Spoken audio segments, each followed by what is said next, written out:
चलिए हम लोग डिस्कस करने जा रहे हैं क्लास 10th मैथमेटिक्स का chapter number 5 ratio and proportion.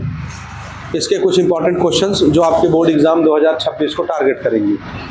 सबसे पहले मार्किंग स्कीम क्या होने वाली इस चैप्टर की, हमको कितना इसमें वेटेज देना है, कौन से क्वेश्चंस पढ़ने हैं, कौन से क्वेश्चंस नहीं पढ़ने हैं, क्या छोड़ना है, ये हम डिस्कस करेंगे। और इस डिस्कशन के बाद आप बड़े श्योर हो जाएंगे कि आपको इस चैप्टर के लिए क्या पढ़ना है पूरी बुक में से, या ऐसा कहना चाहिए इस बुक के पूरे चैप्टर में से। ठीक है, तो पहले मार्किंग क्राइटेरिया की बात करते हैं। यहाँ से टोटल 4 नंबर का क्वेश्चन आने वाला है। एक आएगा MCQs, 1 मार्क का क्या आने वाला है, 1 मार्क का 1 क्वेश्चन ऑब्जेक्टिव क्वेश्चन रहेगा जो 1 नंबर देगा। और एक क्वेश्चन आएगा 3 मार्क्स का जो सॉलिड है, सिर्फ एक कैटेगरी है। कितनी कैटेगरी? सिर्फ एक कैटेगरी, बस वहीं से क्वेश्चन आता है। ठीक है, एक का दुक्का रेशो से कभी कभार आ जाता है, वो हम एक कैटेगरी और है वो डिस्कस कर लेंगे। तो 95% चांस है कि एक कैटेगरी से क्वेश्चन आएगा और 5% चांस होता है कि दूसरी कैटेगरी से आता है। ठीक, तो 3 नंबर का एक क्वेश्चन एकदम डेफिनेट आने वाला है यहां से। तो टोटल क्वेश्चंस आप देखेंगे मात्र 2 हैं और टोटल मार्क्स आपको ये चैप्टर दे के जाएगा 4। ये इसका मार्किंग स्कीम है 2026 और उसके बाद के लिए।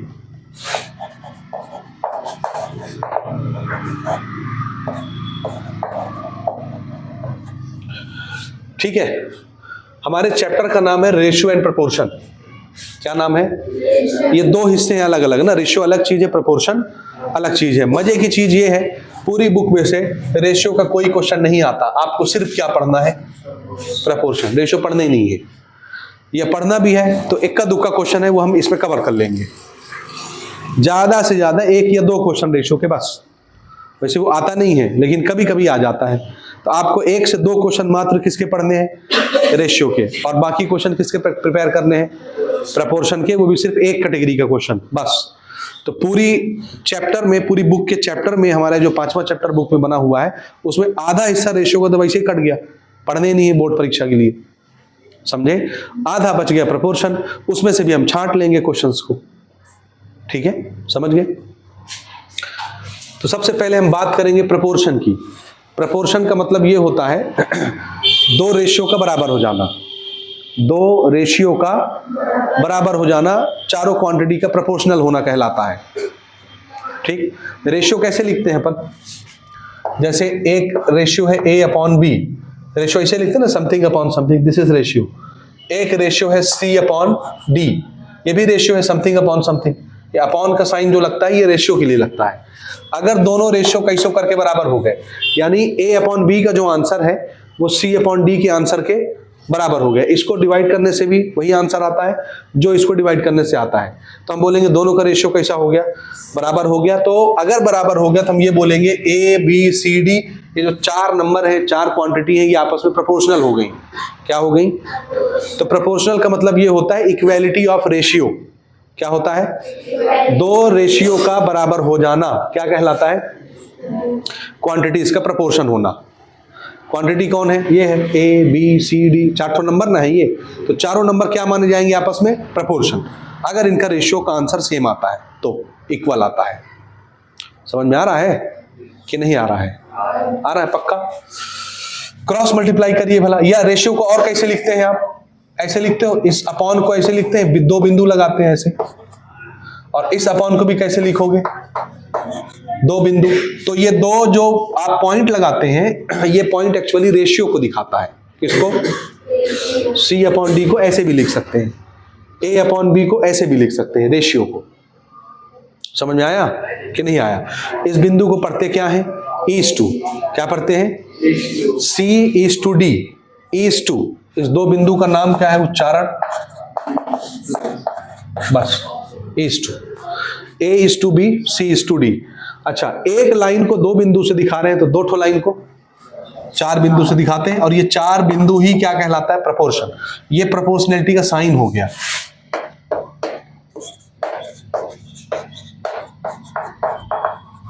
किसका सिंबल बन गया? ये प्रोपोर्शन का। अब आप याद करिए, हमने बेसिक लेक्चर में डिटेल कवर किया हुआ है प्रोपोर्शन का। ठीक, क्या करते हैं देखिए, ये रेशियो अगर बराबर होता है तो हम इनको क्रॉस मल्टीप्लाई कर सकते हैं। ए और डी को मल्टीप्लाई करिए, बीच में इक्वल साइन। बी का मल्टीप्लिकेशन किसके साथ होगा? सी के साथ।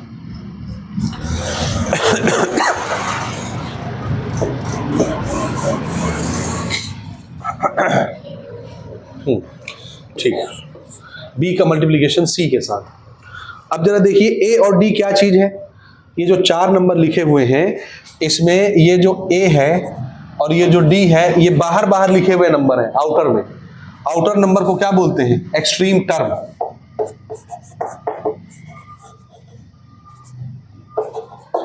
क्या बोलते हैं? यानी ये वाला नंबर और ये वाला नंबर, ये दोनों मिलकर क्या कहलाएंगे? Extreme term. और बीच के जो नंबर होते हैं बी और सी, इनको बोलते हैं मिडिल टर्म या मीन टर्म।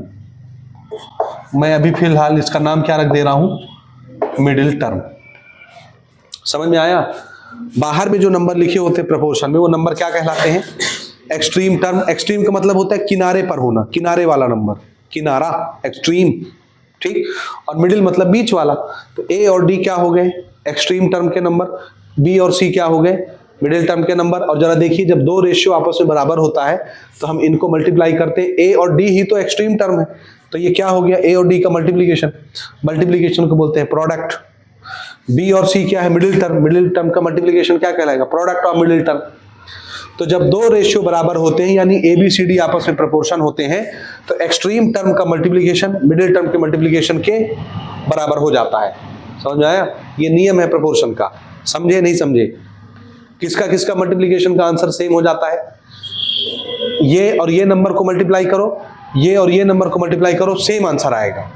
एक्सट्रीम टर्म का मल्टीप्लिकेशन मिडिल टर्म के मल्टीप्लिकेशन के बराबर हो जाता है। मल्टीप्लिकेशन को बोलते हैं प्रोडक्ट। तो इसको मैं लिखूंगा प्रोडक्ट ऑफ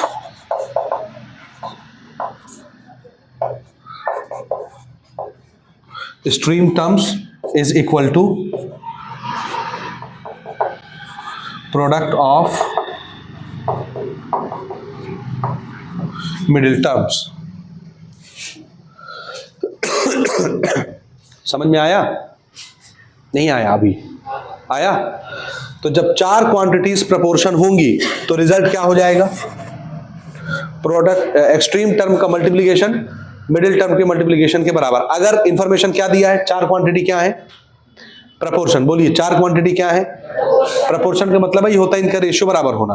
तो if 4 quantities are in proportion then multiplication of extreme term should be equal to multiplication of middle term. समझ में आया? इस पे रिवर्स गियर लगा लो। अगर ये इंफॉर्मेशन दिया है एक्सट्रीम टर्म का मल्टीप्लिकेशन मिडिल टर्म के मल्टीप्लिकेशन के बराबर हो गया, तो उससे क्या साबित हो गया? कि ये चारों नंबर जो है आपस में क्या हो गए? प्रोपोर्शन हो गए। बैक गियर लग जाएगा, यहां पहुंच जाएंगे दोबारा आप। समझ आया? अब इसके थोड़े थोड़े नाम देखो। देखो ए बी सी डी, इसको बोलते हैं फर्स्ट प्रोपोर्शन, इसको second proportion, third proportion, fourth proportion. समझ में आया? क्या क्या नाम है? जैसे एपी में नहीं आप लोग first term, second term, third term, fourth term करते हो, तो टर्म टर्म ना करके प्रोपोर्शन प्रोपोर्शन कर लेना। First proportion, second proportion, third proportion, fourth proportion. क्योंकि क्वेश्चन में बाय नेम मेंशन करके पूछता है फोर्थ प्रोपोर्शन निकालो। क्या पूछता है? Fourth, find out the fourth proportion of the series. 3 ठो नंबर दे देगा, चौथा प्रोपोर्शन पूछेगा। 2 ठो नंबर दे देगा, तीसरा प्रोपोर्शन पूछेगा। 2 नंबर दे देगा, बीच वाला प्रोपोर्शन पूछेगा, जिसको मीन प्रोपोर्शन भी हम कहेंगे। आया समझ? तो इनके नाम समझ में आए? First proportion, second proportion, third proportion, fourth proportion. इसमें बताइए एक्सट्रीम टर्म कौन है? ए और डी। मिडिल टर्म कौन है? बी और सी। लेकिन क्वेश्चन आपको कभी कभी 3 ठो टर्म देगा सिर्फ, बस। और वैसे ही क्वेश्चन परीक्षा में आते हैं। हाँ, ये 3 टर्म दे दिया और आपको बोलेगा चौथा टर्म बताओ। टर्म भी यूज कर सकता है, प्रोपोर्शन भी यूज कर सकता है। Find out the fourth proportion of this series या सीक्वेंस। चौथा प्रोपोर्शन, तो चौथा प्रोपोर्शन कहां होगा? इन 3 नंबर के बाद कि 3 नंबर से पहले? बाद में। तो आपको अगर 3 नंबर देता है, चौथा पूछता है, यू कैन टेक एक्स, चौथा नंबर, और सबको ऐसे लिख लो। और आपको पता है बीच में क्या लगाना है? 2 बिंदु। फिर से यही गेम हो गया। आ गया प्रोपोर्शन में। ये स्टाइल है प्रोपोर्शन में लिखने का, बिंदु जैसे लगाए। अब एक्सट्रीम नंबर कौन से बन गए? ए और एक्स। तो ए और एक्स का मल्टीप्लीकेशन किसके बराबर होगा? अगर ये प्रोपोर्शन हो गया तो ए एक्स का मल्टीप्लीकेशन बी सी के बराबर। तो एक्स नहीं निकल जाएगा, b into c divided by a करने से निकल जाएगा। तो इसमें क्या बताया मैंने? 3 टर्म देके चौथा पूछेगा। आया समझ? कभी क्या करता है क्वेश्चन, आपको बता दिया ए और बी ये 2 नंबर है, आपसे बोलेगा तीसरा टर्म बताओ, थर्ड प्रोपोर्शन। तो थर्ड प्रोपोर्शन के लिए क्या करोगे? तीसरा प्रोपोर्शन कहाँ आएगा? इन दोनों के बाद आएगा कि इन दोनों के बीच में आएगा कि इन दोनों के पहले आएगा? दोनों के बाद तीसरा नंबर लगता है, पहला, दूसरा, तीसरा। तो तीसरा प्रोपोर्शन एक्स मान लीजिएगा, let the third proportion be x. और इनको ऐसे लिखना है, देखो ये बिंदु में लिखा गए। लेकिन ये प्रोपोर्शनैलिटी का स्टाइल नहीं है। प्रोपोर्शनैलिटी की स्टाइल में कितने नंबर होने चाहिए? 4। लेकिन इसमें कितने हैं? 3। और ये साइन आना जरूरी है 4 बिंदु, तभी हम ये नियम लगा सकते हैं, नहीं तो नहीं लगा सकते। तो आपको इसको 4 नंबर बनाना पड़ेगा। और 4 नंबर बनाने का क्या तरीका है? बीच वाले को 2 बार लिख दो तो 4 नंबर बन जाएंगे। समझ रहे हो क्या है? 2 नंबर देके तीसरा पूछ रहा है आपसे, थर्ड प्रोपोर्शन बताओ। थर्ड प्रोपोर्शन आपने एक्स मान लिया, टोटल 3 नंबर हो गए। लेकिन 3 नंबर से प्रोपोर्शनैलिटी नहीं बनती, 4 नंबर होना चाहिए। तो आपको 4 बनाना पड़ेगा। 4 बनाने का व्हाट इज द तरीका? मिडिल वाले को क्या करना है? 2 बार लिखना है। तो ये रहा मीन वाला नंबर, इसको 2 बार लिखो ऐसे। हो गए 4 यहां लगा दो 2 बिंदु और यहां लगा दो 1 बिंदु। 4 नंबर हो गए। ये बन गया तुम्हारा एक्सट्रीम। एक्सट्रीम टर्म का मल्टीप्लीकेशन किसके बराबर हो जाएगा? मिडिल के मल्टीप्लीकेशन के बराबर। अब निकाल लेना एक्स। समझे? नहीं समझे? पक्का? इसी प्रकार से मान लो ये 2 नंबर है, आपसे बोलेगा मीन नंबर बताओ, mean proportion. Mean mean mean mean mean mean कहां आता है? बीच में। तो बीच वाले नंबर के लिए नंबर इधर लिखोगे कि बीच में लिखोगे? तो बीच वाला एक नंबर मान लेना, let the mean proportion be x. और उसको कहां लिखेंगे? और ये 3 बिंदु लगा लेंगे ऐसे, यानी 2 बिंदु ऐसे। लेकिन ये तो 3 नंबर है और प्रोपोर्शनैलिटी के लिए क्या नंबर होना चाहिए? और 4 करने के लिए क्या करना है? किसको 2 बार लिखना है? बीच वाले को। तो आप इसको कैसे लिखोगे? ए एक्स एक्स बी, यहां 2 बिंदु और यहां 4 बिंदु। अब इसमें बताओ एक्सट्रीम टर्म कौन सा है? ए और बी। तो एक्सट्रीम टर्म का मल्टीप्लीकेशन ये हुआ, किसके बराबर होगा ये एक्सट्रीम का मल्टीप्लीकेशन? यहां से एक्स नहीं निकल जाएगा, एक्स स्क्वायर स्क्वायर इधर भेजोगे रूट हो जाएगा। ये x square is equal to a b. तो बताओ एक्स इज इक्वल टू किसके बराबर होगा? रूट ए बी सॉल्व करो, मिल गया आपको मीन प्रोपोर्शन। समझे भैया? नहीं समझे? बस इसी प्रकार के क्वेश्चंस आएंगे।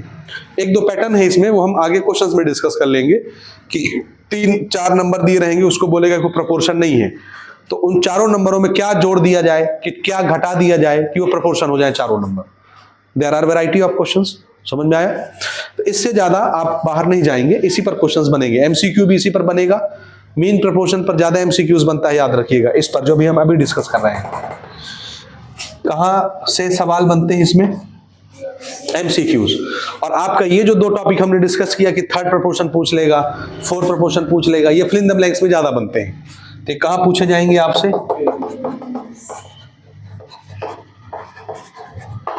बोलिए, यहां तक मेरी बात समझ में आई आपको या नहीं आई? आ गई? तो हम एमसीक्यू डिस्कस कर लें पहले, ठीक है? चलिए, चैप्टर 5 रेशियो एंड प्रोपोर्शन के मल्टीपल चॉइस क्वेश्चन पहले हम देखते हैं। ऑब्जेक्टिव टाइप क्वेश्चन, इसमें परीक्षा बोर्ड से मैं क्वेश्चंस ले रहा हूं। 15 क्वेश्चंस बनाए गए हैं ऑब्जेक्टिव के और लगभग 20 क्वेश्चंस बनाए गए हैं फिल इन द ब्लैंक्स के, ठीक? लेकिन इसमें बहुत सारा ब्लंडर है। वो ब्लंडर क्या है हम आगे पढ़ेंगे एक एक करके। पहले हम आते हैं ऑब्जेक्टिव क्वेश्चन में। पहला question, if amount x is divided in the ratio. ये रेशियो के ऊपर क्वेश्चन है, घबराइएगा नहीं, परीक्षा में नहीं पूछा जाएगा, ठीक है? नहीं आएगा। If amount x is divided in the ratio a is to b is to c, then it's first part is. अगर हमारे पास कुछ पैसा है एक्स रुपया, उसको 3 आदमी में बांटना है। एक आदमी को देना है 1 गुना या A गुना, दूसरे को देना है B गुना, तीसरे को देना है C गुना। आपने पढ़ा है रेशियो कि नहीं पढ़ा है? पढ़े, समझ में आता है ये भाषा? A Guna B Guna C गुना। तीनों को बांटना है। कितना रुपया? x रुपया। तो बताओ इट्स फर्स्ट पार्ट इज, तो पहले आदमी को कितना हिस्सा मिलेगा? रेशियो के क्वेश्चन के लिए हम सबसे पहले क्या मानते हैं? 1 गुना कितने पैसे को बोलेंगे? हम दिमाग में क्या सोचेंगे? 1 गुना कितना पैसा है? k रुपया। x तो उसने यूज कर लिया ना रुपया के लिए, टोटल अमाउंट के लिए। तो 1 गुना कितने पैसा को बोल रहे हैं? k पैसा को, k रुपया को। तो अगर 1 गुना k रुपया है तो बताओ a गुना कितना रुपया हुआ? नहीं समझ पाए? वाह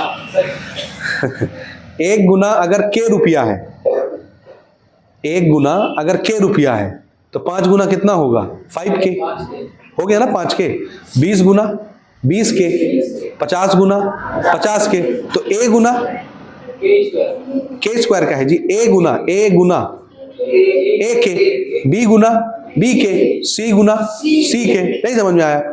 तो तीनों आदमी का हिस्सा कितना कितना हो गया? देखो एक आदमी को कितना मिल जाएगा? ak, दूसरे आदमी को bk, तीसरे आदमी को ck। यही ना हुआ? और टोटल पैसा ये मिला के कितना बनेगा? x रुपया। समझे भाई? नहीं समझे? समझ गए? तो बताओ 1 गुना कितना हुआ? 1 गुना हमने किसको सोचा हुआ है दिमाग में? k को। k मतलब होता है 1 गुना कितना रुपया होता है। जरा देखो इधर से k कॉमन निकालो, ये k कॉमन निकला, क्या बचा? a plus b plus c is equal to total amount. तो k की वैल्यू कैसे निकल गई? x upon a plus b plus c, ये निकला। What is k? 1 गुना कितना रुपया होता है? इतना रुपया होता है 1 गुना। समझ आया? अब हमको पहले आदमी का पैसा निकालना है। पहले आदमी का पैसा कितना है? ठीक, तो a मल्टीप्लाइड बाय k कर दो, k ये है। तो पहले आदमी का जो पार्ट है वो कितना आएगा? a multiplied by k। What is k? This is k, x upon, ये है पहले आदमी का हिस्सा। ठीक है? नहीं समझे अभी? दूसरे आदमी का पूछता तो क्या करता? b इंटू k, k की वैल्यू रख देता यहाँ पे। तीसरे आदमी का पूछता तो c इंटू k कर देता, k की वैल्यू यहां रख देता। तो हमारा कोई ऑप्शन मैच हो रहा है इससे? कौन सा? कौन सा ऑप्शन? अच्छा अच्छे से देखो भाई, ऑप्शन ए करेक्ट आंसर है। आया समझ? परीक्षा में ना आएगा, घबराना नहीं है। ठीक है? दूसरा सवाल, the formula for percentage of increase in volume. Simple percentage नहीं निकालते आप लोग अपना? परसेंटेज, परीक्षा वाला परसेंटेज नहीं निकालते। कैसे निकालते हो? कितना नंबर प्राप्त हुआ? मार्क्स ऑब्टेन बोलते हो ना, marks obtain divided by total marks multiplied by 100 कर दो तो परसेंटेज बन जाता है। ऐसे नहीं निकलता भैया परसेंटेज, कि नहीं निकलता? निकालो कभी परीक्षा में अपना परसेंटेज? ऐसे निकलता है, कितना नंबर प्राप्त हुआ, टोटल कितने नंबर का परीक्षा हुआ, मल्टीप्लाइड बाय 100, परसेंटेज निकल जाता है। यहां पूछ रहा है the formula for percentage of increase in volume. Increase in volume, increase in volume, तो यहां क्या कर दो?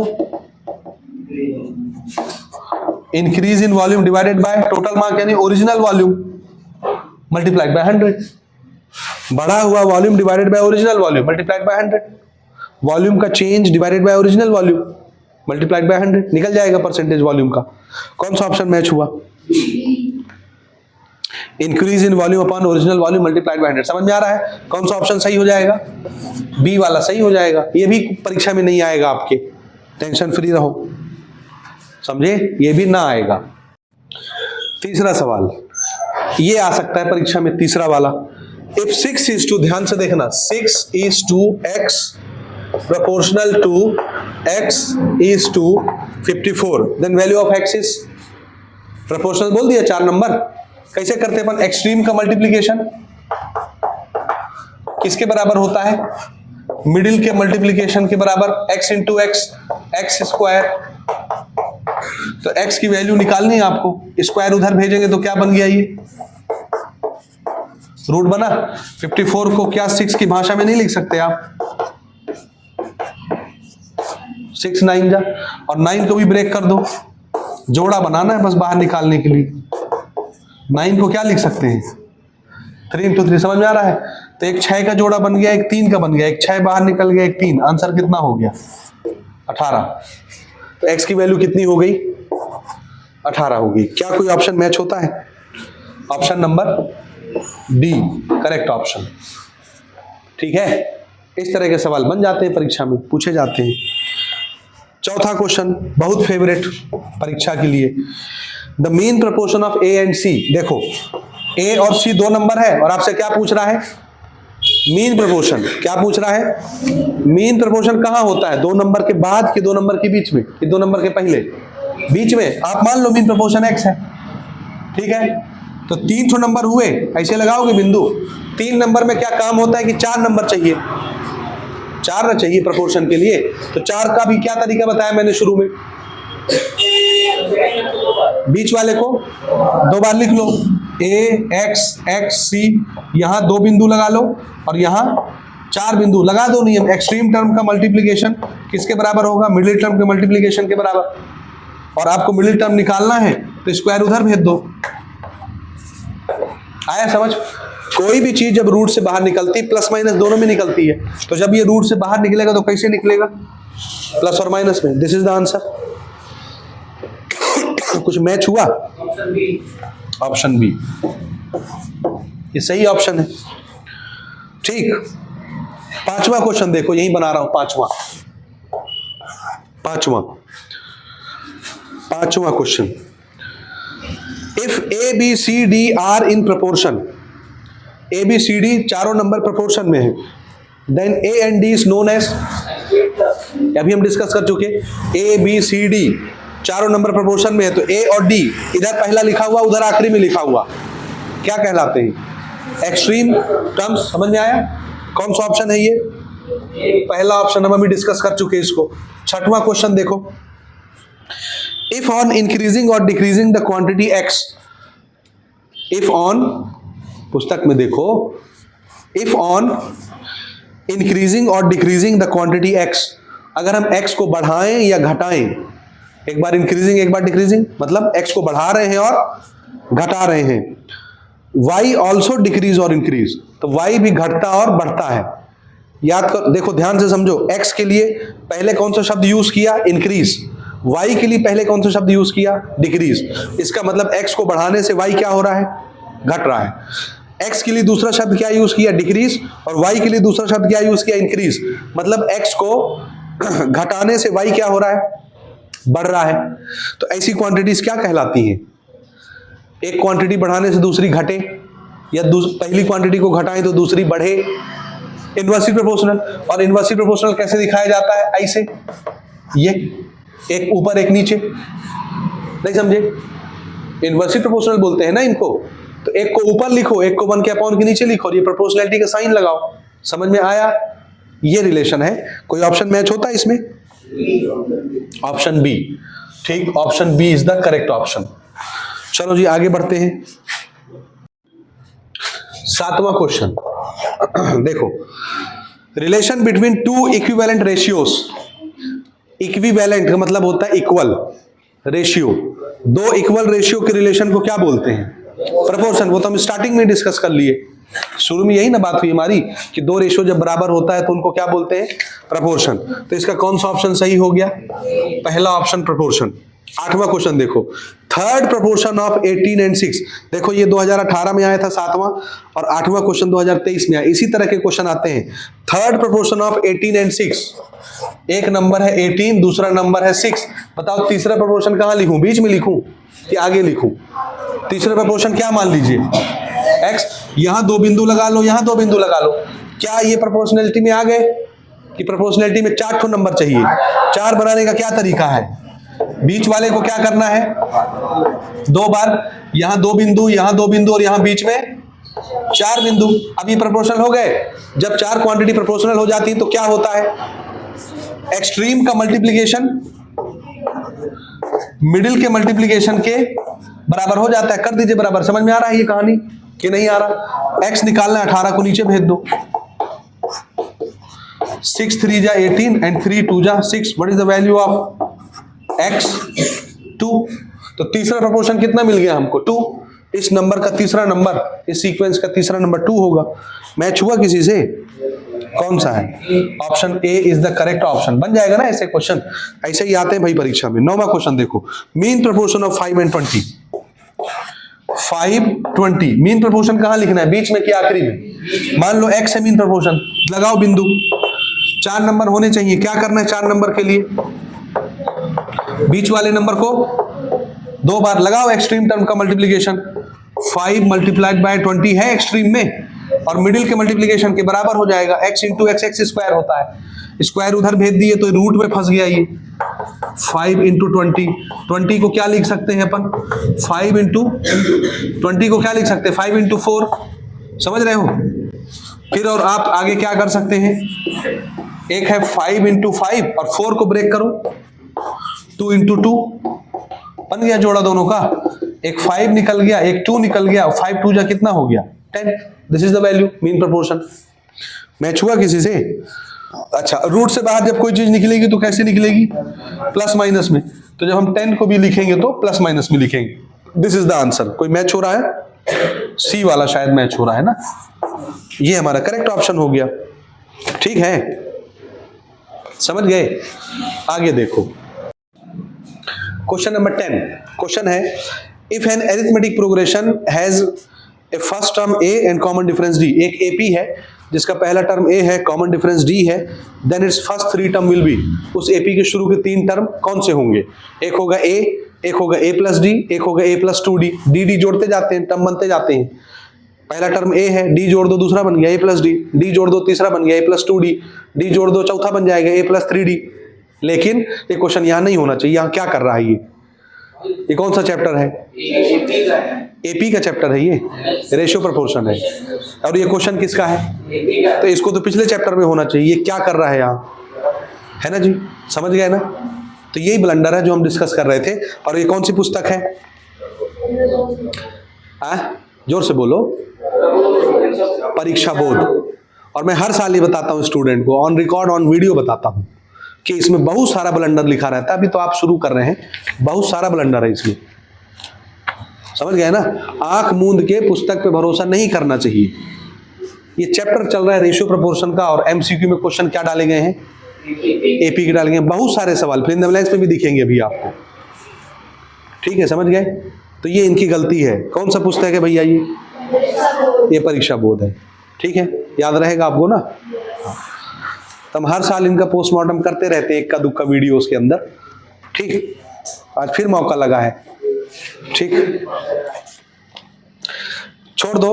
ऑप्शन नंबर 2 इसका करेक्ट ऑप्शन है, ऑप्शन बी। तो हम नहीं बना रहे हैं ना इनके क्वेश्चन। एपी के क्वेश्चन तो आने ही नहीं जी यहां से, तो बनाने का क्या तात्पर्य निकलता है? 11वां क्वेश्चन एपी का है, छोड़ दो। 12वां क्वेश्चन एपी का है, छोड़ दो। 13वां क्वेश्चन एपी का है, छोड़ दो। 14 क्वेश्चन, हाँ ये बना लो, ये एपिन का है लेकिन ये काम का है। एपी का है लेकिन काम का है। Question number 14। क्वेश्चन नंबर 14 ये काम का क्वेश्चन है ना। The sum of the first 10 natural number is. शुरू के 10 नेचुरल नंबर का सम, एपिन का क्वेश्चन है ये, क्योंकि 1 से 10 तक एपी ही होगी। 1 2 3 4 5 6 एपी है ये। तो शुरू से 1 से लेकर 10 तक के नेचुरल नंबर का सम कितना होता है? 55 होता है। जनरल नॉलेज के तौर पे याद रखिए, 55 जोड़ के देख लो। कौन सा ऑप्शन है हमारा? 55 पहला। ठीक, तो ये जनरल नॉलेज के लिए बता रहा हूं, अदरवाइज इस क्वेश्चन का यहां पर कोई जगह नहीं है। 15 नंबर का क्वेश्चन नहीं बनाना हमको, छोड़ दिए, एपी में बना चुके हैं हम, सब कुछ खत्म हो गया। Fill in the blanks start करते हैं अपन ना। ठीक, फिल इन द ब्लैंक्स। पहला क्वेश्चन देखिएगा, हमारे सारे क्वेश्चंस काम के नहीं है, जो काम के वो हम डिस्कस करेंगे, है ना। बाकी ओरल पढ़ते हैं। The speed of a bus and time takes to cover a distance is खाली स्थान टू ईच अदर। स्पीड और टाइम आपस में कैसे रिलेट करते हैं? आपने एक फॉर्मूला पढ़ा है, distance is equal to speed into time. पढ़े? Distance is equal to speed into time. तो वो स्पीड और टाइम को पूछ रहा है आपस में कैसे रिलेट करते हैं। स्पीड बढ़ेगा तो टाइम क्या हो जाएगा? अगर आप 10 की स्पीड से गाड़ी चला रहे हैं तो 1 घंटा में पहुंचेंगे। अगर आप 50 की स्पीड से गाड़ी चलाएंगे तो 1 घंटा में पहुंचेंगे। कि जल्दी पहुंच जाएंगे कि देर से पहुंचेंगे? तो टाइम कैसा लगेगा? कम लगे। स्पीड बढ़ाने से टाइम क्या हो गया? कम हो गया। तो स्पीड और टाइम का रिलेशन कैसा हो गया? Inversely proportional. समझ में आया? तो पहले क्वेश्चन के स्थान पर क्या लिख लेंगे आप? नहीं पूछा जाता। दूसरा, the number of workers required and time taken by them to finish a work is खाली स्थान टू ईच अदर। बहुत आसान क्वेश्चन है। हमको एक काम कराना है ना, और हम कुछ लेबर रखना चाहते हैं। ठीक, मैं ये चाहता हूं कि मैं 10 लेबर से काम कराऊं, वो काम होता है 20 दिन में। और अगर मैं 20 लेबर रख लूंगा तो वो काम 40 दिन में हो जाएगा कि जल्दी हो जाएगा? तो नंबर ऑफ वर्कर बढ़ाने से टाइम कैसा लगता है काम को? कम। नंबर ऑफ वर्कर बढ़ा, टाइम कम हो गया। कैसा रिलेशन हो गया? इनवर्सली सेम आंसर लिख लोगे। तो पहला दूसरा दोनों का आंसर सेम है, ये इनवर्सली प्रोपोर्शनल। ठीक है, नहीं आता परीक्षा में। तीसरा question, ratio of 1/2 metre and 50 centimetre. बढ़िया सवाल है। 1/2 मीटर और 50 सेंटीमीटर, एक चीज मीटर में दी गई है, दूसरी चीज सेंटीमीटर में। रेशियो नहीं हो सकता, क्योंकि रेशियो का सीधा सा सिद्धांत है, सेम नेचर की चीजें आपस में जब कंपेयर होती है तो रेशियो कहलाती है। याद आया? नेचर का मतलब यूनिट सेम होना चाहिए। एक मीटर में, दूसरा सेंटीमीटर में, दोनों को सेंटीमीटर में रखो। ठीक, देखो तीसरा क्वेश्चन, 1/2 मीटर और इसका रेशियो किससे लेना है? 50 सेंटीमीटर बोल रहा है ना। हाँ, तो मीटर को भी आप किस में चेंज करो? सेंटीमीटर में। एक मीटर में कितने सेंटीमीटर होते हैं बताओ? तो ये लिख दिए, 1 मीटर दिखा आपको? इसको ढक लो, कितना मीटर दिख रहा है? 1 मीटर। 1 मीटर को 100 सेंटीमीटर लिख दिए, और ये है 50 सेंटीमीटर। सेंटीमीटर कैंसल हो गया, और काटो पीटो, ये 2 टाइम कट गया। आया समझ? और ये 2 कट गया, कितना हो गया? 1। The answer is 1। Ratio of 20% is, चौथा क्वेश्चन, 20% का रेशियो क्या होता है? देखो, परसेंटेज का मतलब ही होता है अपॉन में 100। नहीं समझे? परसेंटेज का मतलब होता है 1/100। ये 1 0 काट दो और 2 5 10, 1/5 या 1:5। इसको ऐसे भी लिख सकते हैं, 1:5। The 10% of 40 litre is, 40 litre का 10% कितना होगा? 10% ऑफ 40 लीटर। परसेंटेज का मतलब क्या होता है? अपॉन में 100। परसेंटेज का मतलब क्या होता है? अपॉन 100। ऑफ का मतलब मल्टीप्लाई, ये 40। 1 0 इधर से कट गया, 1 0 इधर से कट गया। The answer is 4 litre. कितना आंसर आया? 4 लीटर। ठीक, if 7:3:21:x, then x equal to, बता लोगे? छठवां सवाल, 7:3 प्रोपोर्शनल, 21:x। कौन सा प्रोपोर्शन पूछा है हमसे इस क्वेश्चन में? चौथा, 4th प्रोपोर्शन। क्या करते हैं? एक्सट्रीम का मल्टीप्लीकेशन, मिडिल के मल्टीप्लीकेशन के बराबर। तो x कैसे निकलेगा? 3 × 21/7, 7 3 जा 21 and 3 3 जा 9। This is the answer. x की वैल्यू बन जाएगा, कर लोगे ना? यही सवाल क्वेश्चन आंसर में भी आता है, यही सवाल फिर द ब्लैंक्स में भी आ सकता है। चलो 7 से आगे कुछ इंपॉर्टेंट क्वेश्चन है, वो डील करते। 7वें क्वेश्चन में पूछा है मीन प्रोपोर्शन ऑफ A:B:C। बताओ, A:B:C का मीन प्रोपोर्शन कौन है? What is mean proportion? B is the mean proportion, और B equal to ±√AC is the mean proportion. अभी बताया, कंफ्यूज नहीं होना कि बीच में जो नंबर लिखा है उसको आप मीन प्रोपोर्शन मान ले, नहीं होता। आई बात समझ? मीन प्रोपोर्शन का मतलब ये होता है कि ये इसका मल्टीप्लिकेशन इसके मल्टीप्लिकेशन के बराबर, और ये रूट जब इधर गया तो b की वैल्यू क्या हो गई? ये, और जब ये रूट से बाहर निकला तो ऐसा। तो ये मीन प्रोपोर्शन ये है एक्चुअली। ये इन दो नंबरों का मीन प्रोपोर्शन क्या होगा? ये होगा, जिसका नाम b है, बीच में लिखा हुआ है। तो आप पूरा लिखेंगे b इक्वल टू ±√AC, बन जाएगा। 8वां question, the third proportion of 12 and 6। Oral बनाएंगे हम ना, ध्यान से देखना। 12 और 6 का तीसरा प्रोपोर्शन मान लेता हूं x। ध्यान से देखना, इसको 2 बार लिखेंगे। ओरल बना रहे हैं, ओरल, थोड़ा दिमाग लगाना। थर्ड प्रोपोर्शन, इसको 2 बार लिखेंगे। 2 बार मतलब मिडिल में 6 × 6, तो 6 6 जा, या 6 × 6 होगा, समझे? और ये एक्सट्रीम बनेंगे। एक्सट्रीम मतलब 12 मल्टीप्लाइड बाय x, तो x इज इक्वल टू 12 नीचे, 6 2 जा और 2 3 जा, आंसर कितना आ गया 3। Third proportion is 3। क्या समझ में आ रहा है डायरेक्ट शॉर्टकट से कि नहीं आ रहा? आ रहा। अगला सवाल देखिए 9वां क्वेश्चन। थर्ड प्रोपोर्शन ऑफ 18 और 6, ये हो गया 18 और 6, x लिख लिए, इसको 2 बार लिखोगे, कैसे लिखोगे 6 इंटू 6 और 18 इंटू 6, 18 इंटू एक्स में x बचेगा, 18 कहां चला जाएगा, नीचे काटो, 6 3 जा 18 एंड 3 2 जा 6। What is the answer? What is the answer? 2।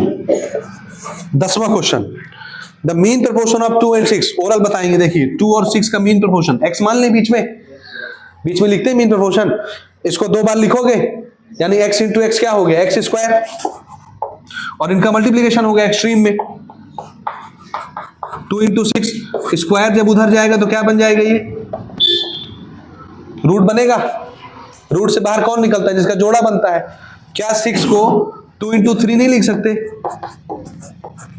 लिख सकते हैं। 2 का जोड़ा बना, 2 बाहर, रूट में कौन फंस गया 3, और जब भी रूट से बाहर कोई चीज निकलती कैसे निकलती है, प्लस माइनस में। Then what is the mean proportion? Plus minus 2 root 3।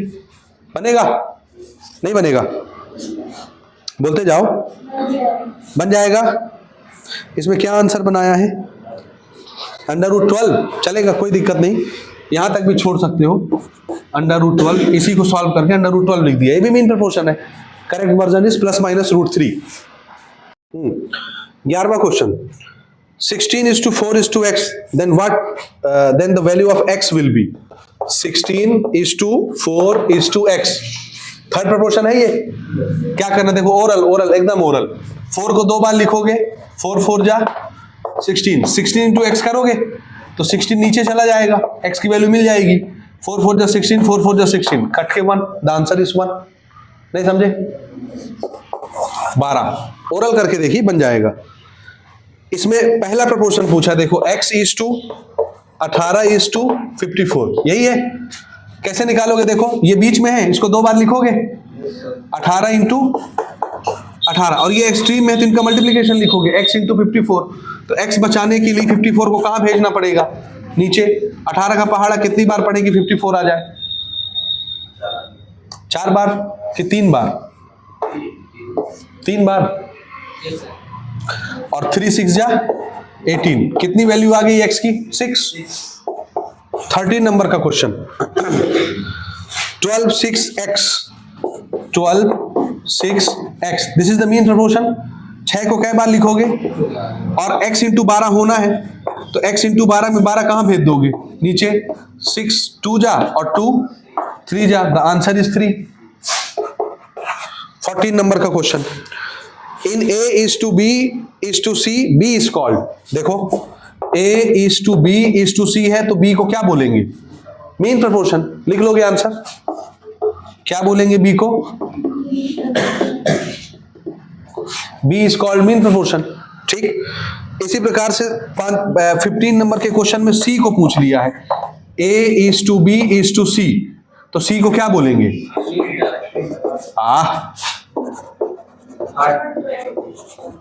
Confuse नहीं होना। एक्सट्रीम टर्म के लिए जरूरी है कि 2 नंबर पूछेगा। अगर वो ए और सी पूछता तब आप क्या बोलते, एक्सट्रीम टर्म। लेकिन अगर वो खाली सी पूछे या खाली ए पूछे तो क्या बोलेंगे, फर्स्ट टर्म या थर्ड टर्म, या थर्ड प्रोपोर्शन। थर्ड प्रोपोर्शन, समझ में आई बात? एक्सट्रीम ना बोल देना गलती से भी। एक्सट्रीम के लिए कैसे पूछेगा, 2 नंबर ए और सी इज कॉल्ड पूछेगा, नहीं समझे?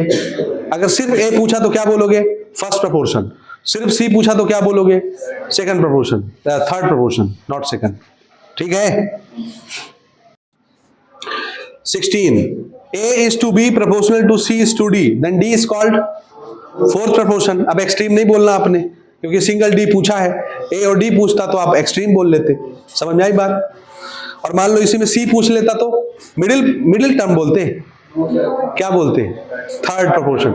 B पूछ लेता तो B फॉर बॉल, मिडिल नहीं बोलते, क्या बोलते, सेकंड प्रोपोर्शन। लेकिन B और C दोनों पूछ लेता तो B और C मिडिल टर्म्स, A और D बोलता तो एक्सट्रीम टर्म। समझ आया? सिंगल पूछेगा तो प्रोपोर्शन, तीसरा चौथा जो भी है। ठीक, चलो जी 17 नंबर। कर लोगे ना 16, बता दिया मैंने, फोर्थ प्रोपोर्शन है ये ना 16 में, fourth proportion 17। The comparison of two equivalent ratio is called, दो रेशियो का कंपैरिजन बराबर हो गया प्रपोर्शन। तो इसमें आंसर क्या हो गया आपका, proportion. Question number 18, A is to B proportional to C is to D, the product of middle term is equal to the product of extreme term। नहीं समझे, अभी हमने शुरू में डिस्कस किया, मिडिल टर्म का प्रोडक्ट एक्सट्रीम टर्म के product के बराबर होता है। लिख लोगे आंसर, क्या लिखोगे आंसर में, टर्म तो वही लिख दिया है, हमको खाली एक्सट्रीम लिखना है। 19 number, the third proportion of 5 and 10, 5 और 10 का तीसरा प्रोपोर्शन है x, इसको दो बार लिखोगे 10 into 10, 5 into x करोगे और 5 कहां भेज दोगे, नीचे, 5 2 जा, दिस इज 20। तीसरा प्रोपोर्शन क्या हो जाएगा 20। क्या ये समझ में आ रहा है कि नहीं आ रहा, आ रहा है। आखिरी सवाल, what is the question, arithmetic mean of half and minus half will be.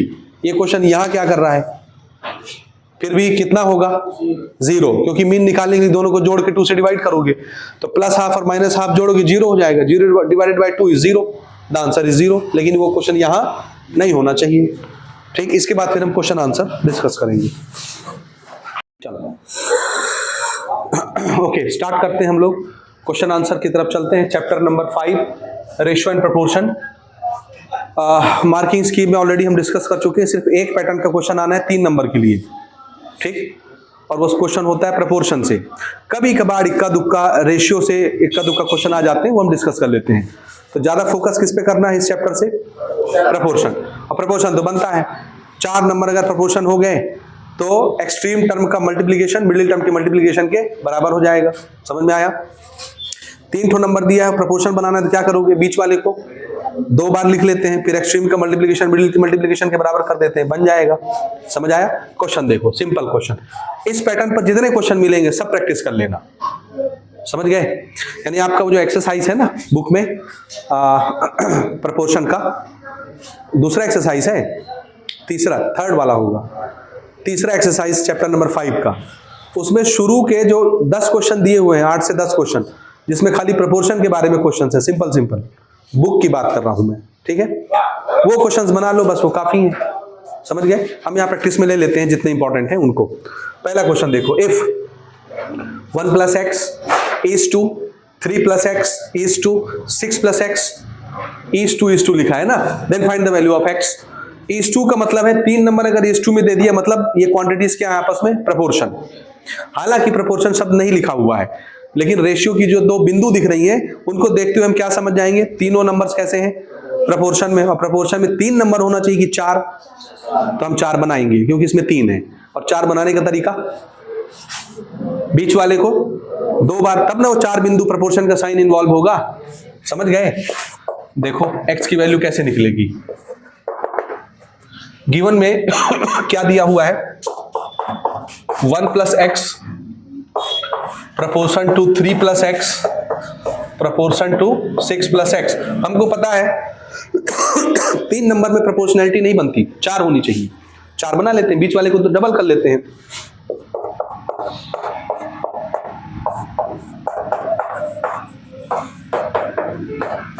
बीच वाले को हमने डबल कर लिया,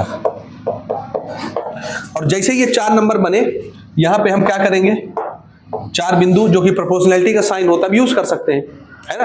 अब हमारा वो नियम लग जाएगा, एक्सट्रीम का मल्टीप्लिकेशन मिडिल के मल्टीप्लिकेशन के बराबर।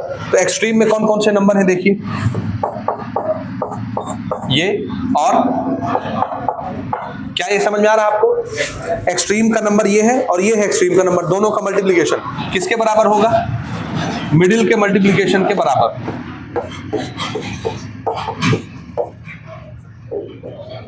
ठीक है, आया इस समझ में कि नहीं आया, आ गया पक्का।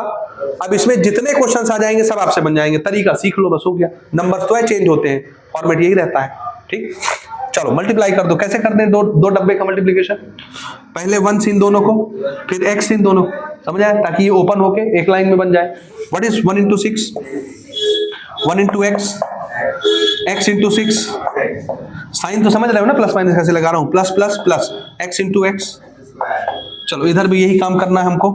3 इंटू 3 9, फिर 3 इंटू एक्स प्लस का ना, फिर एक्स से करेंगे 3 इंटू एक्स, फिर x plus x, x into x, x square.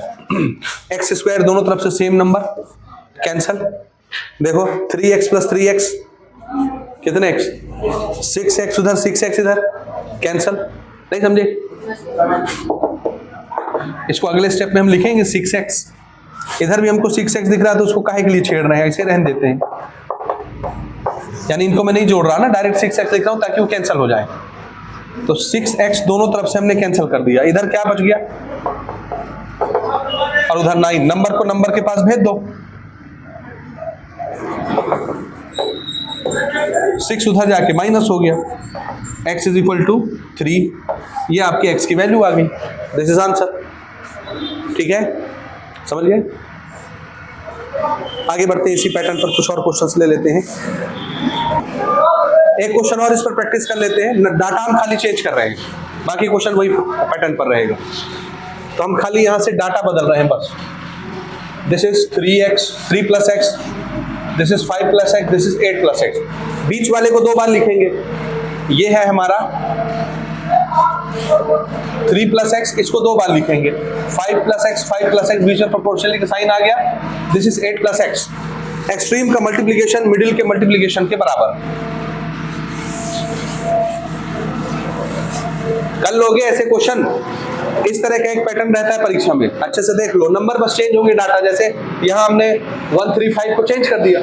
ठीक, so this is 3 plus x extreme, उधर का एक्सट्रीम है 8 प्लस एक्स, ये दोनों मिडिल है। 5 plus x, 5 plus x.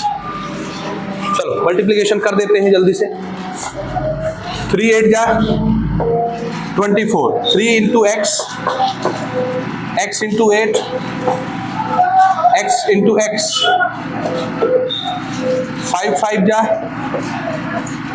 5 into x, फिर x into 5, 5x, x into x, x square, दोनों तरफ से एक्स स्क्वायर कैंसल। ठीक है, 24, ये दोनों x वाले साथ में जोड़ दो। 3x प्लस 8x, 11x, ये नंबर है। ये दोनों x x वाले जुड़ जाएंगे, ये हो गया हमारा 5x प्लस 5x, 10x। ठीक है, x x एक तरफ, नंबर एक तरफ। तो मैं ऐसा करता हूं, मैं इस 10x को इधर बुला लेता हूं और इस 24 को उधर भेज देता हूं। इधर है 11x, ये 10x इधर प्लस में इधर आएगा तो माइनस हो गया। इधर पहले से 25 पॉजिटिव है, 24 इधर प्लस में है, उधर भेज दिए तो ये समझ रहे हो क्या कर रहे हैं? x वाले एक तरफ, नंबर दूसरी तरफ। ठीक, 11x में 10x गया, 1x, और 25 में 24 गया 1। This is the value of x जो हमको निकालना है। हो जाएगा। तो एक ये 3 3 वाले क्वेश्चन आते हैं, 3 3 इसमें प्रोपोर्शंस देता है। एक वो 4 4 देगा, तो 2 क्वेश्चन हम 4 4 वाले की प्रैक्टिस कर लेते हैं। समझ आई बात? एक नोट करेंगे। हाँ, नेक्स्ट वैरायटी देखो। अब आपको चारों नंबर देगा प्रोपोर्शन में और आपसे x पूछेगा, तो कोई दिक्कत नहीं है। अभी हमको 3 देता था तो हम क्या करते थे, मिडिल को 2 बार करके 4 बना लेते थे। अब पहले से 4 दे दिया तो हमको कुछ नहीं करना, डायरेक्ट एक्सट्रीम का मल्टीप्लिकेशन मिडिल के मल्टीप्लिकेशन के बराबर। समझ में आ रहा है? या इसका दूसरा तरीका भी है, रेशियो में भी लिख के आप क्रॉस मल्टीप्लाई करके बना सकते हैं। तो अगर जिसको नहीं समझ में आता कि एक्सट्रीम का मल्टीप्लिकेशन मिडिल के मल्टीप्लिकेशन के बराबर करना है, मान लो आप भूल गए, तो आप क्या करो, ये जो 2 बिंदु रहती है इसका मतलब क्या होता है, रेशियो। इनको रेशियो में लिख लो, समथिंग अपॉन समथिंग, यानी ये अपॉन ये भी ये अपॉन ये हो जाएगा, और इसका मतलब होता है इक्वल साइन। तो 2 रेशियो बीच में इक्वल, क्रॉस मल्टीप्लाई। जैसे आप क्रॉस मल्टीप्लाई करोगे फिर से आप देखोगे एक्सट्रीम का मल्टीप्लिकेशन मिडिल के बराबर हो गया ऑटोमेटिकली। ठीक, एक मैं वैसे बता देता हूं, समझ आई बात? तो ये क्वेश्चन है, सैंपल के तौर पर देखो। ये गिवन में हम नोट करते हैं x प्लस 5 is to 45 proportional to 1 is to 5।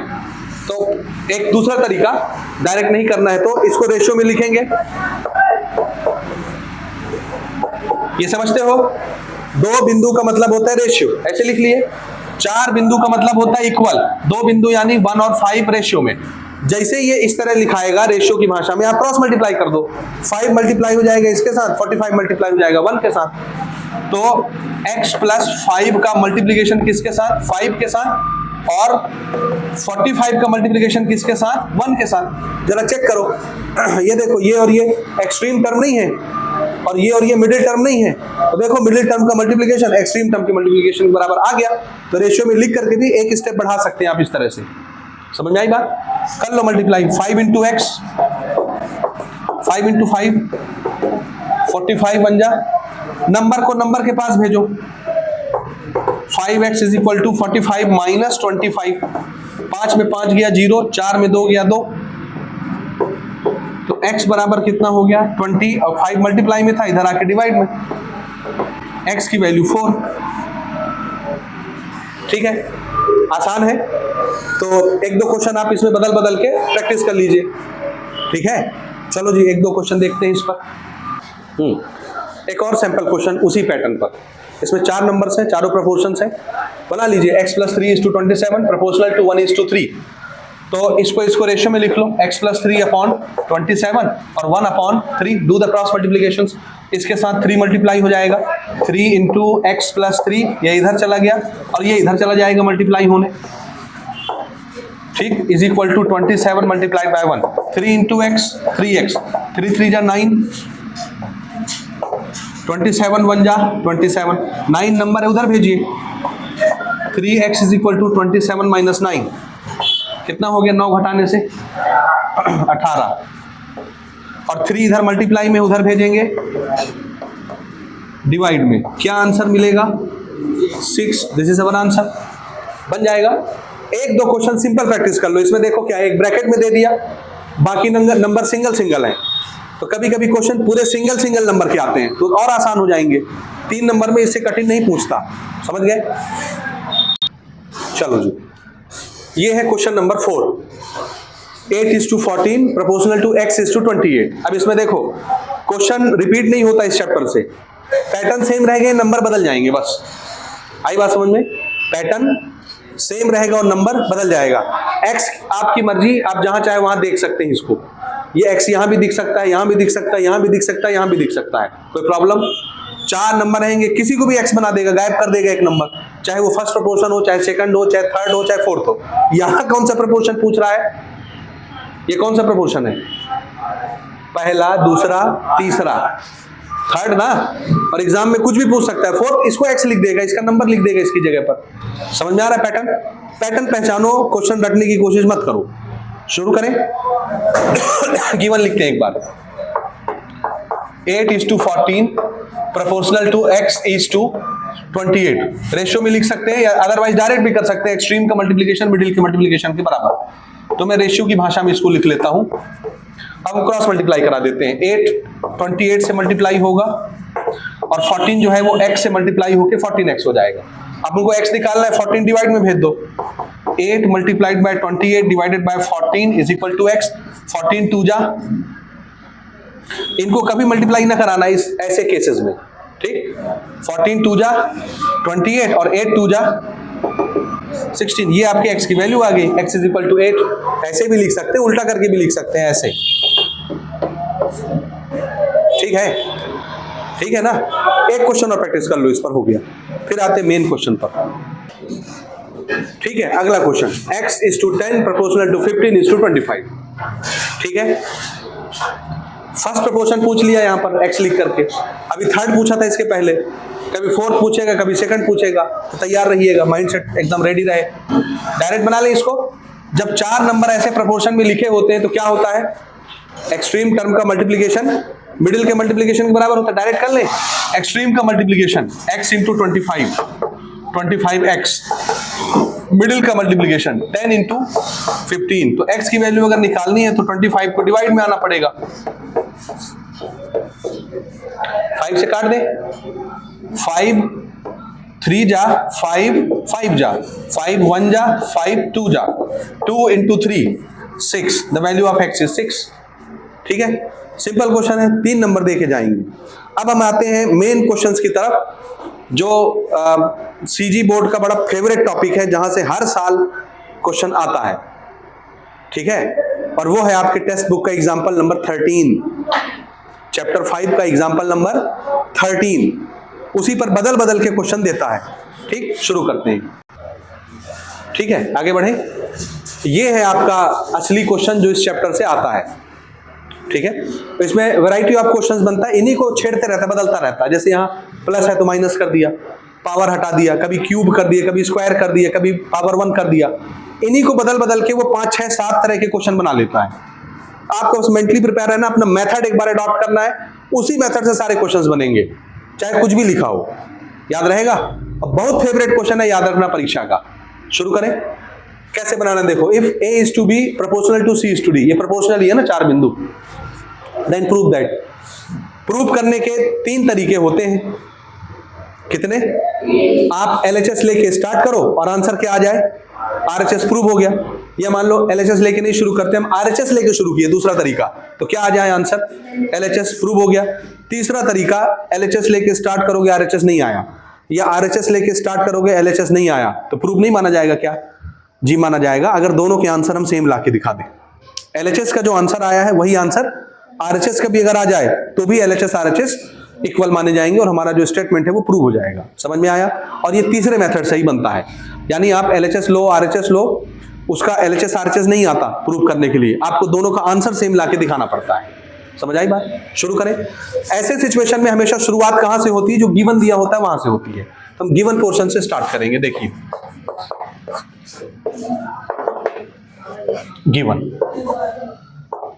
a is to b is equal to c is to d हमको दिया है।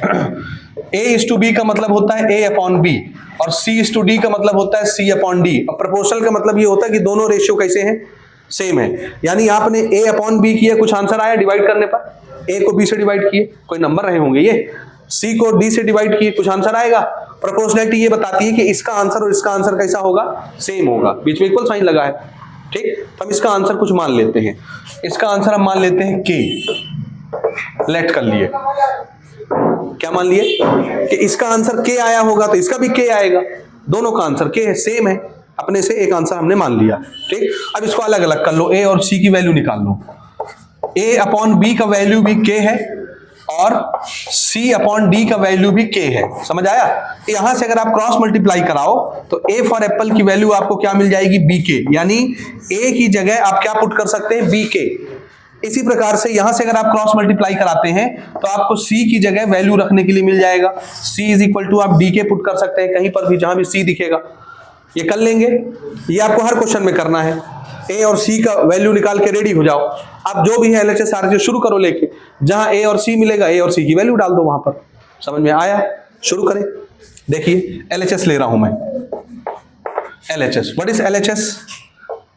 a square plus c square divided by b square plus d square. Put the value of a and c। यहाँ a है, यहाँ c है, ये रहा a का वैल्यू, ये रहा c का वैल्यू। a का स्क्वायर है तो हमने a की वैल्यू रखी, इसका स्क्वायर कर दिया। ये c है, ये हमने c की वैल्यू रखी, इसका स्क्वायर कर दिया। डिवाइड में हमारे पास b स्क्वायर है और d स्क्वायर है। स्क्वायर में जितने चीजें मल्टीप्लाई में होती हैं सबका स्क्वायर माना जाता है, तो b का भी स्क्वायर करेंगे, k का भी स्क्वायर करेंगे। समझ में आया? तो जब आप b का स्क्वायर करोगे तो क्या बन जाएगा, b स्क्वायर। k का स्क्वायर करोगे तो k स्क्वायर। इसी प्रकार से यहां प्लस के बाद d स्क्वायर और k स्क्वायर। डिवाइड में कौन है, b स्क्वायर d स्क्वायर। ये अपना LHS यहां तक पहुंचा। न्यूमरेटर में देखो k स्क्वायर दोनों टर्म में है, ये बीच का प्लस टर्म बना रहा है, दो टर्म, ये एक टर्म हो गया, दूसरा टर्म हो गया, दोनों में k स्क्वायर है, k स्क्वायर कॉमन निकाल लेते हैं अपन।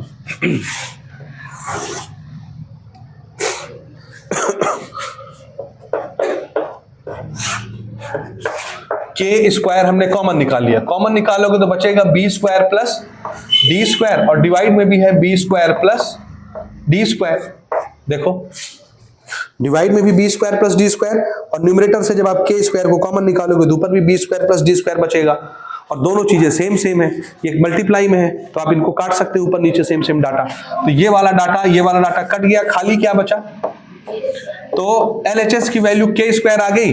RHS में AC अपॉन BD था, वो नहीं आया, समझे? इसीलिए अभी ये प्रूव नहीं माना जाएगा, क्योंकि आपका RHS तो आगे नहीं करेगा, A और B C सब कैंसिल हो गए। इसको हम एक इक्वेशन देके छोड़ देंगे। ठीक है, समझ गए? अब हम स्टार्ट करेंगे आरएचएस से और यही चीज लाके दिखाएंगे जो एलएचएस में आया है।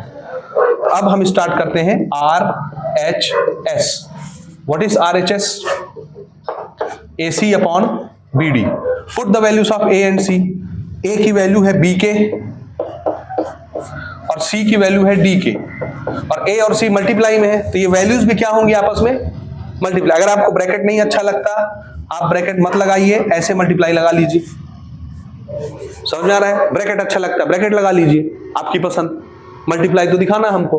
और ये भी अच्छा नहीं लगता इसे डॉट लगा लीजिए, आपकी मर्जी। मल्टीप्लाई कई तरह से दिखाया जा सकता है ना, ब्रैकेट लगा के, मल्टीप्लाई का साइन लगा के, डॉट लगा के, तो जो आपको पसंद हो वो लगा लो। डिवाइड में क्या है? ठीक है, B into D, BD K into के, सब मल्टीप्लाई में है, ऐसे ही लिखा जाता है। ये नंबर नहीं है, नंबर होते तो नंबर मल्टीप्लाई होकर कोई दूसरा नंबर बन गया होता, लेकिन चूंकि ये ABCD है तो मल्टीप्लिकेशन में तो उनको ऐसे लिखना पड़ेगा, ABCD मल्टीप्लाई में। के सेम है तो के मल्टीप्लाई हो गया के स्क्वायर। जैसे आप x इंटू एक्स करते हो एक्स स्क्वायर बनता है, वैसे k इंटू के स्क्वायर बन गया। Same data. नीचे BD, ये BD कैंसिल हो गया, खाली क्या बचा? के square. This is our RHS, equation number 2। अब आप देखिए LHS भी हमारा के स्क्वायर के बराबर है, RHS भी हमारा के स्क्वायर के बराबर है, तो दोनों आपस में भी बराबर हो गए। तो फ्रॉम 1 एंड 2 लिख के इनको इक्वल लिख लो। From 1 and 2 LHS is equal to RHS। Prove हो गया, ये खत्म। ठीक है, हो गया ये। अब देखो बदलाव कहां पर आएगा, चेंज कहां पर आता है, पहचानो। इसी क्वेश्चन को हम ऐसे मॉडिफाई कर दिए, यहां लगा दिए माइनस। अभी क्वेश्चन किस में था? प्लस में। अब किस में आ गया? तो क्या फर्क पड़ता है, कैसा सॉल्यूशन बदल जाएगा? कुछ नहीं बदलेगा, देखो यही पैटर्न रहेगा, सेम है। यहां से A और C की वैल्यू तो यही निकलेगी। अब आप जब LHS से स्टार्ट करोगे तो यहां क्या लिखोगे? ठीक, A की वैल्यू डाले स्क्वायर किए, C की वैल्यू डाले स्क्वायर किए, ये साइन बस चेंज हो गया, बाकी चीजें तो एज इट इज है, देखते जाना। आपने इन दोनों का स्क्वायर किया, ये लिखा गया। आपने इन दोनों का स्क्वायर किया, ये लिखा गया। ये बीच का साइन माइनस माइनस रहेगा, बाकी चीजें तो सेम रहेंगी। आ रहा है समझ? इधर आ जाइए, यहां पर ये भी माइनस ये भी माइनस, के स्क्वायर आपने कॉमन लिया, के स्क्वायर आपने कॉमन लिया तो ऊपर b square minus d square, नीचे b square minus d square, same same आया, कट गया, खाली क्या बचा? फिर RHS लेके स्टार्ट किए, AC अपॉन BD। A की जगह वैल्यू पुट किए B के, C की जगह वैल्यू पुट किए D के, मल्टीप्लाई है, वही B इंटू डी और K इंटू के स्क्वायर हो जाएगा, नीचे BD कैंसिल, के स्क्वायर बचा, सेम चीज। तो क्या प्लस का माइनस होने से कुछ फर्क पड़ गया क्या? मेथड में बोलिए, स्टेप्स में कुछ नहीं, सेम प्रोसीजर, सेम आंसर बन जाएगा। आपने एक प्लस का प्रैक्टिस कर लिया, काफी है। प्लस माइनस दोनों में पूछा जाता है और पूछा जा चुका है प्रीवियस ईयर में ये क्वेश्चन। ठीक, अब थोड़ा थोड़ा इसमें बदल के अब नए नए वैरायटी के क्वेश्चन बना के इसमें पूछे जाते हैं, हम उनको भी थोड़ी सी प्रैक्टिस में ले लेते हैं। आई बात समझ? नोट करेंगे यहां तक। थोड़ा सा क्वेश्चन का वैरायटी चेंज करते हैं। यहां पर A square minus C square था, B square minus D square था, स्क्वायर हटा दिए, ये भी पूछा गया है, ये भी इंपॉर्टेंट है। आई बात समझ में? कैसे बनाएंगे इसको? उधर से भी C और D हट गए ना, दिख रहा है, खाली A अपॉन B है। प्रोसीजर सेम रहेगा, गिवन डाटा तो यही है, A is to B equal to C is to D। तो आप जब इसको लोगे A upon B equal to K, C upon D equal to K, A की वैल्यू C की वैल्यू वही रहेगी। समझे या नहीं समझे? तो A और C के लिए रखने के लिए हमारे पास मटेरियल तैयार है। LHS ले आओ, RHS लो, स्टार्ट करो। ठीक हो गया, चलो जी LHS लेता हूं मैं, A माइनस C अपॉन में B माइनस D। मेरे पास A और C की वैल्यूज हैं, मैं रख देता हूं इसमें। A की जगह क्या रख दिया? B के, C की जगह D के, divided by B minus D। दिख रहा है? न्यूमरेटर में देखो K कॉमन है, K हम कॉमन निकाल लिए, क्या बचा? B माइनस D, और डिवाइड में भी हमारे पास क्या है? B minus D। ये कैंसिल हो गया डब्बा, खाली आंसर क्या बचा आपका LHS में? जब स्क्वायर होता था तो के स्क्वायर आंसर आता था, अब सिंपल 1 पावर है तो के आंसर आया। This is equation number 1। समझ आया? नाउ टेक RHS, इधर बनाते हैं।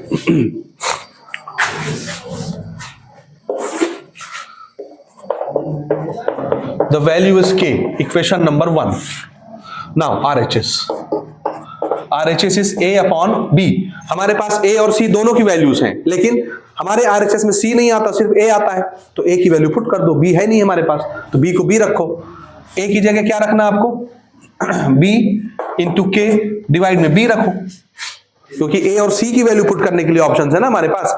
B हम नहीं पुट कर सकते, B का ऑप्शन नहीं है हमारे पास। समझ में आ रहा है? चलो जी, B से B कैंसिल हो गया, खाली क्या बचा? K। This is RHS, this is equation number 2। And from 1 and 2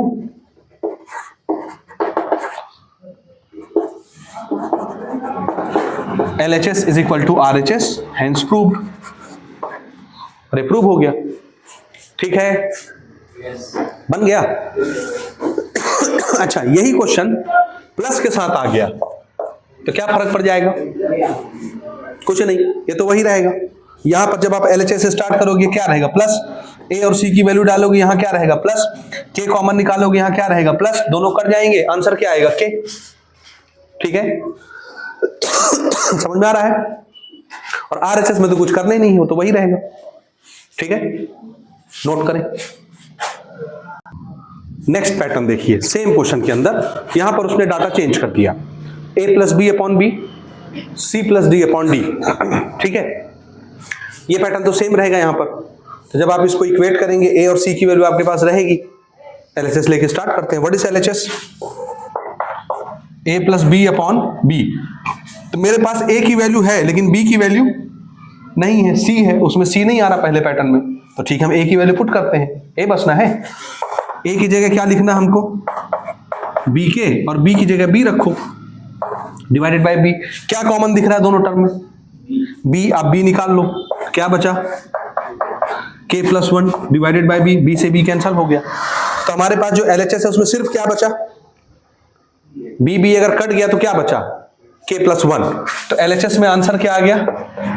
K plus 1। इसको इक्वेशन 1 मान लिया हमने, और RHS में वही लाके दिखा देंगे K प्लस 1। समझ में आ रहा है? चलो जी, RHS क्या है? C plus D upon D। मेरे पास किस चीज की वैल्यू उपलब्ध है? यहां C में डाल दो, D के लिख दो C की जगह। यहां लिख दिया D के, ये पहले से D है, डिवाइडेड बाय D। ऊपर से D कॉमन निकला, ब्रैकेट के अंदर बचा K plus 1 divided by D। D से D कैंसिल हो गया, खाली क्या आया? K plus 1। This is second equation, RHS। और आप लिखेंगे फ्रॉम 1 and 2 LHS बराबर RHS।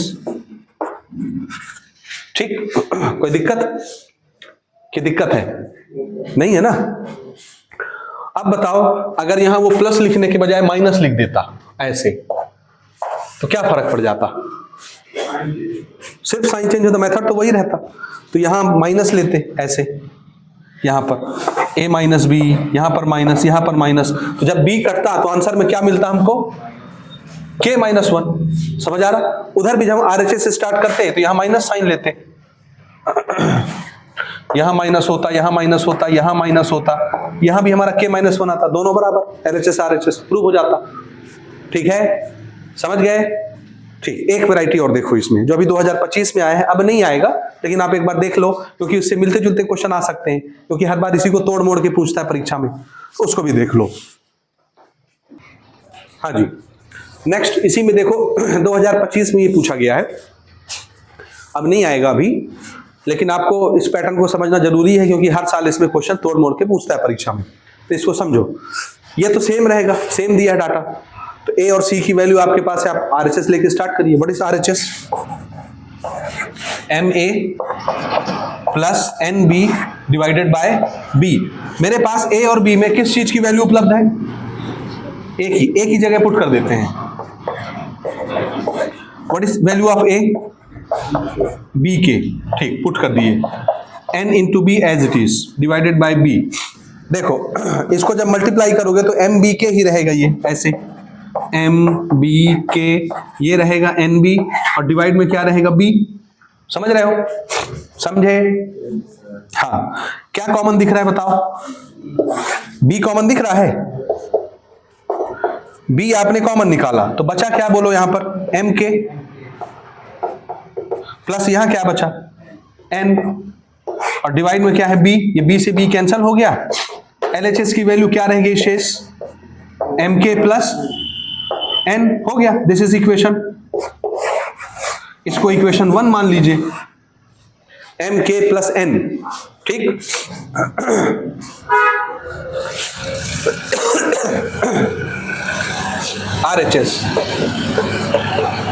RHS is mc plus nd divided by d, ठीक। नाउ पुट द वैल्यूज, किसकी वैल्यू है हमारे पास अभी, c की, तो c की जगह रखो d के, यहां पर c की जगह पर हमने पुट किया c की जगह d के plus nd divided by d।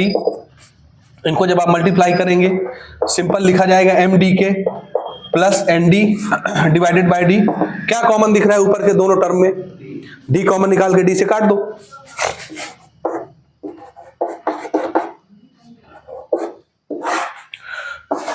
dd cut गया, खाली क्या बचा, mk plus 1 and this is our RHS। Second equation, from equation 1 LHS भी mk प्लस n के बराबर, फ्रॉम इक्वेशन नंबर 2 RHS भी mk प्लस n के बराबर, तो दोनों आपस में बराबर, सेम चीज है, तो दोनों का आंसर सेम लाके दिखाना है। LHS is equal to RHS, ठीक है, ठीक। अब 2026 में आप जब परीक्षा लिखोगे तो ये पॉसिबल है कि अभी 25 में प्लस साइन के साथ ये क्वेश्चन आया है, तो 26 में माइनस साइन के साथ भी आ सकता है। ऐसे तो कर रहा है हर साल, चेक कर लो, एक साल वो एक सेट में हो सकता है, एक सेट में प्लस में दे दिया, दूसरे में माइनस में दे दिया, क्या फर्क पड़ता है, कर लोगे ना, साइन बस चेंज करना है, ठीक। एक लास्ट क्वेश्चन हम प्रैक्टिस कर रहे हैं रेशियो के टॉपिक से। कौन सा टॉपिक, वैसे चांस है 99% चांस है कि प्रोपोर्शन से क्वेश्चन रहेगा। कितने परसेंट, 99% चांस है, क्योंकि एक क्वेश्चन आना है 3 नंबर का और वो प्रोपोर्शन से ही रहेगा जहां तक चांस है। लेकिन वो जो 1% की गुंजाइश है कि मे भी पॉसिबल कि रेशियो से भी पूछा जा सकता है, तो वो इसी कैटेगरी का क्वेश्चन होगा, ठीक है। तो आप एक क्वेश्चन प्रैक्टिस कर लो, काफी है, आएगा प्रोपोर्शन से, लेकिन इन केस अगर यहां से आ गया तो कम से कम आपके पास प्रैक्टिस में रहना चाहिए एक क्वेश्चन, ठीक है। क्वेश्चन देखो क्या है, if A 55 centimetre long line segment, एक लाइन सेगमेंट है, उसकी लंबाई कितनी बताई हुई है, 55 centimetre, it is divided into 3 parts, इसको कितने टुकड़े में तोड़ना है, 3 पार्ट में तोड़ना है। वो पार्ट कैसे है, इन द रेशियो, रेशियो मतलब समझते हो ना, गुना। 3 टुकड़े में एक टुकड़े कैसे होंगे, पहला टुकड़ा 2 गुना, दूसरा टुकड़ा 3 गुना और तीसरा टुकड़ा 6 गुना लंबा होगा। 2:3:6 का मतलब समझ में आया, पहला टुकड़ा का लंबाई 2 गुना होगा, दूसरे टुकड़े की लंबाई 3 गुना होगा और तीसरे टुकड़े की लंबाई 6 गुना होगी। गुना में बात हो रहा है, रेशियो में, सेंटीमीटर में नहीं। और डाटा किस में दिया है, सेंटीमीटर में, तो हम भी इसको किस में चेंज करेंगे, सेंटीमीटर में, समझ गए, okay. Then what will be the length of each part, तो हर टुकड़े की लंबाई बताइए, यानी 2 गुना कितना सेंटीमीटर हुआ, 3 गुना कितना सेंटीमीटर हुआ, 6 गुना कितना सेंटीमीटर हुआ, आपको इसकी लंबाई बतानी है। क्लियर, समझ गए। चलो जी, कैसे करेंगे, लेंथ ऑफ ईच पार्ट, सबसे पहले गिवन रेशियोज यहां देखो कैसे लिखना है ना,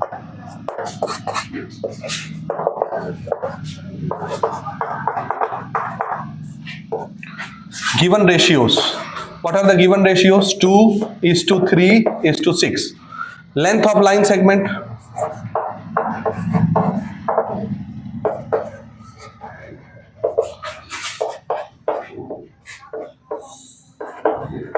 55 सेंटीमीटर, ये हो गया डाटा गिवन, समझे। लाइन सेगमेंट की लंबाई दी है 55 सेंटीमीटर और उनको 3 टुकड़ों में तोड़ना है, उसका रेशियो दिया है 2:3:6, ठीक है, समझ गए। अच्छा, क्वेश्चन सेम टू सेम तो नहीं आएगा, डाटा चेंज होके आएगा, तो डाटा कहां बदलेगा, इसको चेंज करेगा और यानी लाइन सेगमेंट की लंबाई चेंज कर देगा और रेशियो चेंज कर देगा, 2:3:6 के बजाय 3:5:7 दे देगा। नहीं समझे, तो खाली ये 2 डाटा चेंज हो गए, मेथड तो सेम होने वाला है, तो मेथड हम समझते हैं। देखिए, एक लाइन है हमारे पास 55 सेंटीमीटर लंबी, इसको 3 टुकड़े तोड़ना है। पहला टुकड़ा 2 गुना होगा, 2 गुना लंबा, दूसरा टुकड़ा 3 गुना लंबा, तीसरा टुकड़ा 6 गुना लंबा।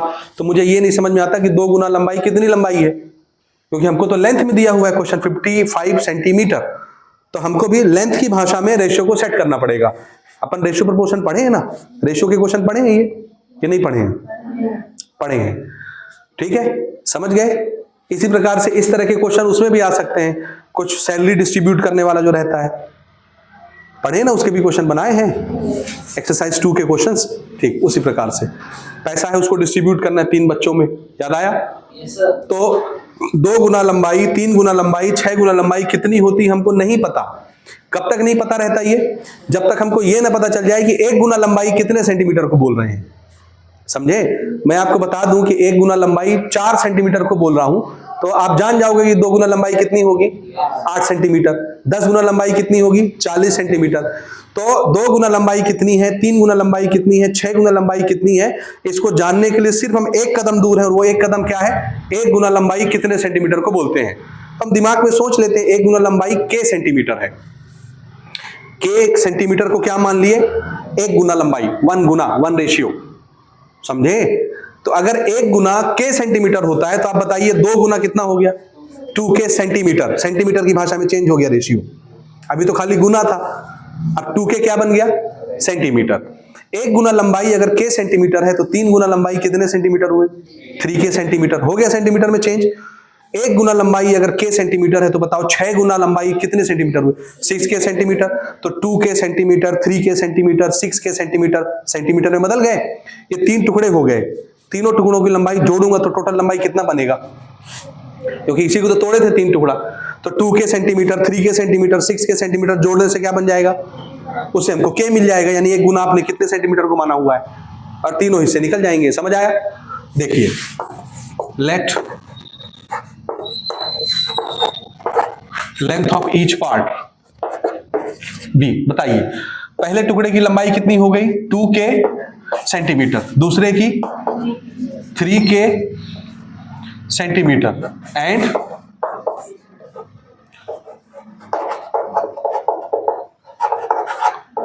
समझ में आ रहा है? अब रेशियो किस में बदल गया, सेंटीमीटर में, लेंथ में चेंज हो गया। तो हम तीनों टुकड़ों की लंबाई जोड़ेंगे तो 55 सेंटीमीटर के बराबर लिख सकते हैं according to the question.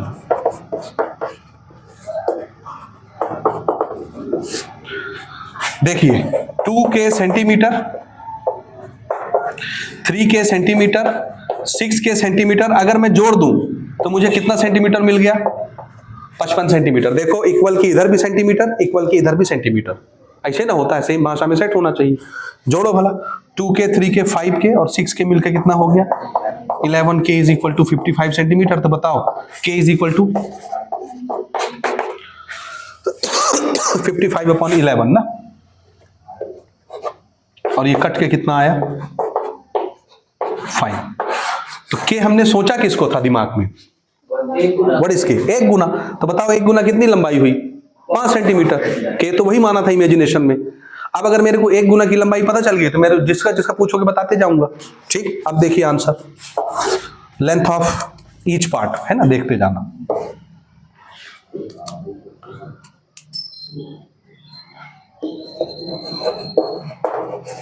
Length of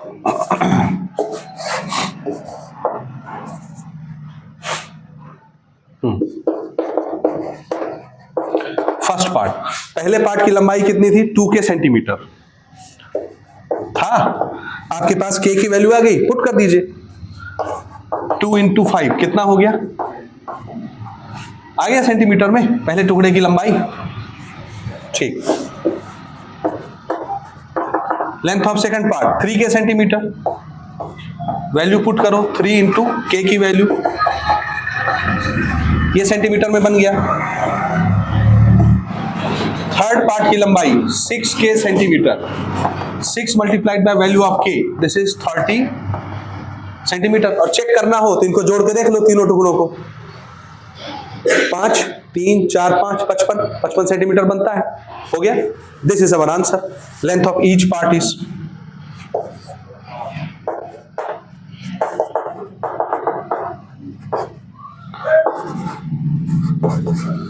तो एक क्वेश्चन इसकी भी प्रैक्टिस में रखिए, इस तरह बनाते हैं। ठीक हो गया, इससे बाहर नहीं आएगा।